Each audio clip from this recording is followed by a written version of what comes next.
Hey, good morning. Good morning. Today is topic dealing with loneliness, and this is from the Griefshare book. Me and my husband went.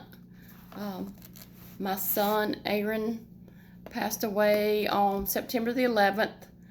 He had a wreck on his motorcycle and died instantly. He was 21 years old. This is my way of trying to get through.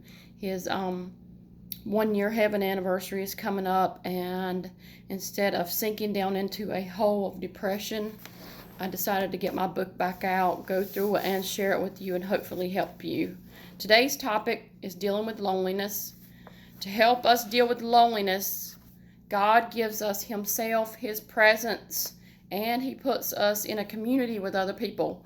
We cannot just expect God just to swoop in. We do feel Him, He is with us, but we have to seek Him. We have to seek God. So you need to be seeking God instead of other ways of trying to deal with your grief in ways that are unhealthy. So seek God. And this is what I am trying to do for me and also help others while I'm at it.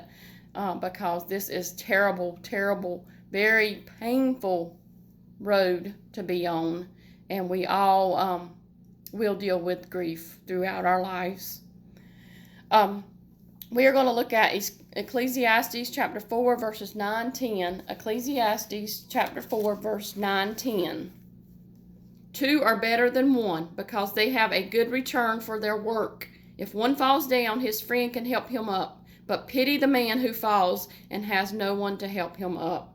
There are advantages to cooperating with others, right? Life is designed for companionship, not isolation, for intimacy, not loneliness. Some people prefer isolation, thinking they cannot trust anyone. We are not here on earth to serve others, however, but to serve God and others. Don't isolate yourself and try to go it alone. Seek companionship. Be a team. You need a little help from your friends. I need a little help from my friends. There are days that I'm really struggling and I can get a text from my best friend. I can get a text from my husband. I can get a text from my sister. I can get a text from other people that just reach out and pull me up. Joanna and just other people that reach out and pull me up. Connie. There's so many I can name, and God will place them right when I need that. Right when I need that, here they are. And that's, to me, amazing because they didn't know I was struggling. They didn't know at that moment what I needed, but it's like at that moment, they sent me that text or that message or whatever, right at that moment. Have you ever noticed that? So what is the benefits of spending time with supportive, caring people, according to Ecclesiastes chapter 4, verses 9 and 10? If one falls, his friend can help him up. Reach down, grab me up out of that pit. That's what they do. Reach down, grab others up out of that darkness. You're in such hurt, such pain. It takes the breath right out of my chest. And some days is harder than others. Some days that depression comes on and you can have a flashback in just a matter, just like that. It can change. You can go from okay to just one little simple thing, and you will feel the air come out of your chest, or that's how I describe it. So reach down and grab and pick somebody else up that is struggling, that can't breathe. According to this chapter, these verses, what is the consequences of isolating yourself from others? It says, but pity the man who falls and has no one to help him up.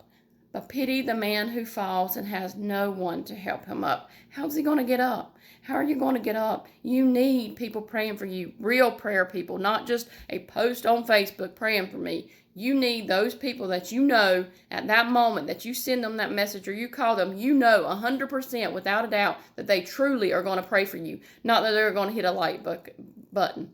Social media is great, but it also has its negatives. It's really easy to hit a like button and not do nothing at all.